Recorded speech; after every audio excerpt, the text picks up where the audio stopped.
Hello, I'm Richard Vobes, and this is the Sunday Chat. This isn't a chance where I get to talk to you and explain stuff that I'm doing or give you feedback on various bits and pieces. And I'm in my studio as normal. I've got a list of bits and pieces to talk to you about on today's Sunday Chat, so I hope you're well and that you'll enjoy this video. I got my jacket on because it's a little cold now, even though I'm recording this on a Saturday and the sun is shining. I ought to be out filming, I know, but I've had to hang about today because I was having some logs delivered. So I'm hoping that when I get out next filming that the weather is just as nice as it has been today. Anyway, never mind all that nonsense. I've decided to keep as you may have noticed, the Sussex Border Walk name to the Sussex Border Walk. I think that it says exactly what it's supposed to be about, and it's very clear. I'm walking the border of Sussex. Thank you for everybody who sent in various different names and suggestions. Some of them I liked, and some of them made me laugh and chuckle. But I think at the end of the day, I'm just going to be practical and stick to the Sussex Border Walk. I know it's boring, but anybody coming and seeing it for the first time will understand exactly what it says. So that's great. Thank you for that. In terms of the actual walk itself, I know that I'm progressing at a slow pace. Anybody who thought I was going to whiz round in a couple of weeks, think again. And I wasn't quite sure at the pace I'm going, and I'm still not really sure how quickly it's going to take or how long, but I am in no hurry, and I am enjoying finding out bits and pieces on the little bits of the route that I'm going. So it may take a while. Obviously, we're subject to weather, and it's not the best time in the year to rely on good weather, but the winter has many other aspects to it that has it in its favour. Certainly in terms of certain views, there's not so many leaves on the trees, so you can see things a bit clearer. But unfortunately, the sun is usually lower in the sky. That often gives you a much redder and longer shadows, colour spectrum thing. So there's pluses and minuses. If I get out nice and early on some mornings, there may be this beautiful mist as the heat comes and the ground temperature is still cold, and you get some of those beautiful effects. Yet to get out into anywhere where that would be likely, because I've only just left Worthing. The video I did on the van recently, which was done as an extra because I wasn't technically walking. I just wanted to say thank you for the nice comments on that. It was just a bit of a different thing. I was filming in bad weather, and I thought I'd explain a bit about how the filming goes, because people are interested and they often ask.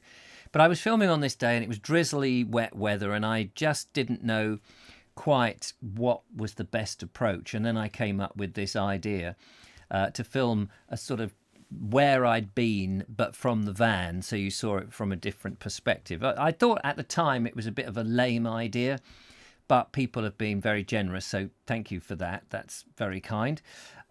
Except the gentleman who put a comment on YouTube, which I've subsequently deleted, I'm afraid, who started off saying, "That's no way to do a van video. I'm sorry, but you should do it this way. We don't want to see you in it. We want the cameras here, there and everywhere." And I'm afraid that raised my hackles somewhat. And I thought, do you know what? If you want to do van videos how you want to do them, that's great. Do them. But to be honest with you, I'm going to do my videos the way I want to do them, and I won't be told otherwise. And I don't think it's anybody's place to tell any creator how to do their videos. So I'm afraid he got the big taken away. But it was the wet weather that made me start to think about the gear, because when I started the walk, I've started with a certain style, and I wanted to keep that style all throughout. But the weather is going to be a problem. As I say, it's winter, so we're going to get all sorts of bits and pieces. I can cope with it being a bit dark. I can cope with it being windy, unless it's excessively windy. And I can cope with it being cold. But the drizzle and the rain is something which is a bit worrying for me, and it means I would have to use something different. So I'll get onto that in a second. So This is the setup that I'm going out with on this. Oh, where are you? There you go. This is the setup that I'm using at the moment. So this is a gimbal. It's you can get smaller gimbals for smaller action cameras, but this is for your DSLRs or your mirrorless cameras. It's quite a hefty thing, and it's quite heavy. And on the top of this, I have it's a wait a minute. Is it? I think it's a DSLR. People will tell me I get confused between mirrorless and DSLRs and which cameras which. I mean, I just use them, and that's all I need to know. So this is the GH4. It's a Panasonic camera. The GH4 is quite an old camera. I would like to upgrade. I have my eye on a camera, but it's very expensive, and you know, YouTube doesn't make you so much money, and you know, all that kind of malarkey. But it does reasonably well. I have to manually focus everything. It's not, the autofocus isn't particularly good, so I do have to focus manually. But you get used to how these things work, and so far it's been okay. So I just thought I'd demonstrate quickly what a gimbal does. Once you've got the camera balanced on the gimbal, you've got these three motors that basically hold the camera nice and still. So at the moment it's sort of all wibbly wobbly, but when you turn it on, it'll fire up, make a little noise like this, and in a second it should stand to attention. So if I take this back over here, as you can see, now I can move the handle wherever I want, but the camera still stays nice and stationary. When I'm filming myself, I tend to be filming this way like this, but actually what I do, and I forgot to do that, is I pull out the little flippy screen, I turn it round so that when I'm filming myself, come around this way, 1 2 3, there's a button here, and it will turn round, and so I can see if I'm in frame and what have you, and I can film myself and do the pieces to camera. And then when I'm filming other things, I can turn it back the other way, and you'll notice I do a lot of movement shots. So sometimes I'm going across the scene like this, or I'm going up and down, which gives some very nice effects. Takes a little practice to get the motion perfectly right, but that's effectively it. Sometimes you'll see me walking along, and I'll set the camera down like this. Sorry, I'm hidden behind the camera. And I'll set that up, and I may be able to turn it and tilt or whatever I need to do to get a reasonable shot. And so that's how it is. But as you can see, it's got a motor. It's got 3 motors, and they're not really waterproof. So in the rain, it's not an ideal thing to get that wet. Plus the fact I don't want to get the camera wet. I know some cameras are weather protected, but I did have a camera. The screen got wet, and it cost me £700 to have the screen repaired. The camera was about £3,000. It was one of my corporate cameras that when I used to do corporate video making, which I don't do anymore. So that was made me very nervous about getting cameras and stuff wet. So in that case, I use this, which is my GoPro. Now I can put my little webcam on. You'll see it a bit better there, which is here. The web camera is a bit crap, I'm afraid, but you get the idea. That's a tiny little action camera, and it has its own stabilization inside it so that you don't need a gimbal. But the only thing about that is it can get the horizon out of sync, so you can get shots where the horizon is a bit wobbly, although the newer version I think has a horizon compensator or something. For me, this is great. You hold it up in the same way and you would still do the same sort of stuff. The picture quality isn't, I don't think, as good. Everything's in focus, whereas this can separate the presenter from the background, which I think just makes it look nicer. It's got a better dynamic range. You can control the focus and the exposure much better. And whereas this is relatively limiting. However, it's completely waterproof, and you can just pull it out and do bits to camera. So I will probably use a combination of both. This is about 300 and something pounds to buy. All of that get up, well, depends on the lens. Lenses can be 600 upwards. The camera could be, I don't know, 800, £1,000 or so. and the gimbal was about £300. So you can see why I don't want to get that wet or break it or anything. Anyway, that's the gear that I use, and the weather will really depend on the style of the filming that I end up doing. But I just thought that was worth sharing it. Thank you. I have my bit of paper back, please. So I thought I'd share that with you. Now, there've been a few questions. Where's the lovely Julia? Where is she in all of this? And at the moment, this particular week, we've both been very busy, and I've been going out sort of working out how I'm going to do the video, and Julia's been dealing with a young child and the other child, and of course we're in a sort of lockdown situation. Not that that's stopped us doing the walks and stuff, but this week's just been a bit awkward. Because I'm now walking around the county, and this is what I'm pretty much dedicating myself to be doing, Julia will be joining me, hopefully, on some of the stages as we do them. So don't panic, she'll appear.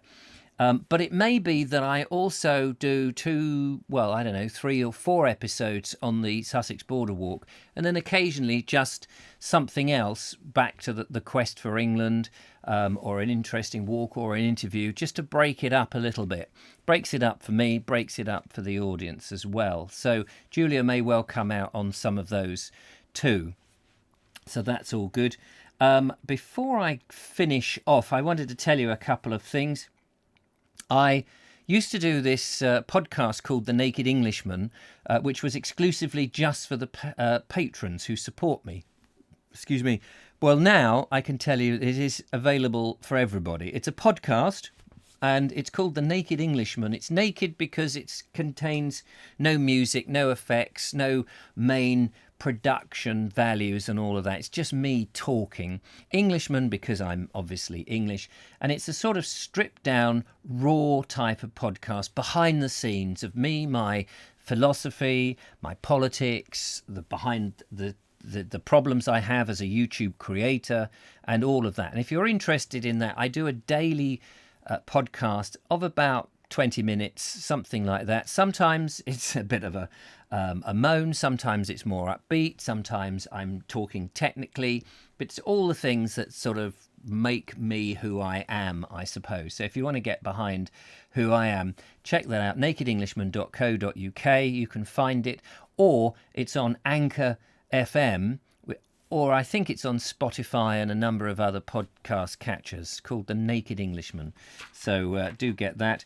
And those of you who were following the book readings that I was doing on a live show, you may have seen the live book readings come up in my YouTube feed that I put out. Well, I've moved that now to a separate channel altogether, so you won't see that on this channel. But the other channel, if you're interested in that, it's called Listen with Vobes, and it's a live thing. I read old books and we interact live in the audience, 4 o'clock weekdays. At the moment, that's not going to change, but as I get further afield on the Sussex Border Walk, I may have to change the timings of that, but I'll keep you all notified on that. And last week, I spoke about the difference between a historian and an explorer. And although I call myself the Bald Explorer, and that is principally what I am, I don't think of myself as a historian.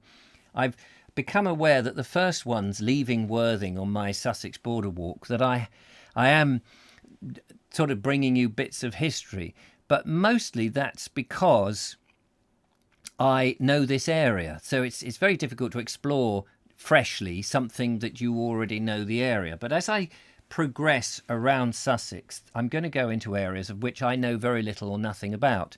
And so that's where there'll be much more exploring.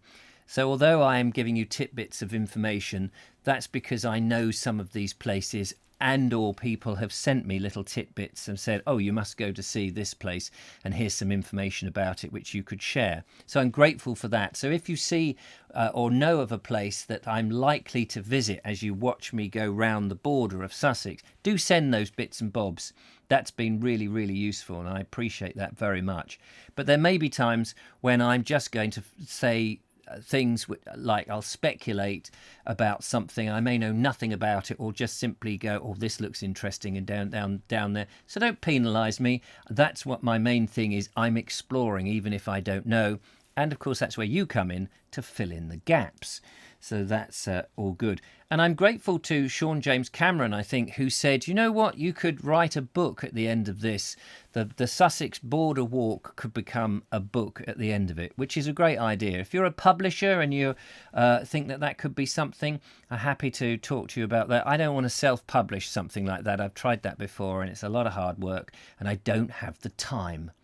Anyway, that's it. Don't forget you can support the channel. I will not get a huge amount from the YouTube adverts, and I rely on people making donations to keep me going. So if you value the stuff I do, it's very much appreciated. Helps me put the diesel in the van and get me round the county and make more of these videos.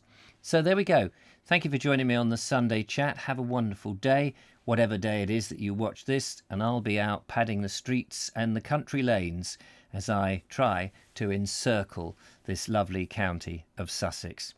Take care, look after yourselves. Thanks for watching. Bye for now.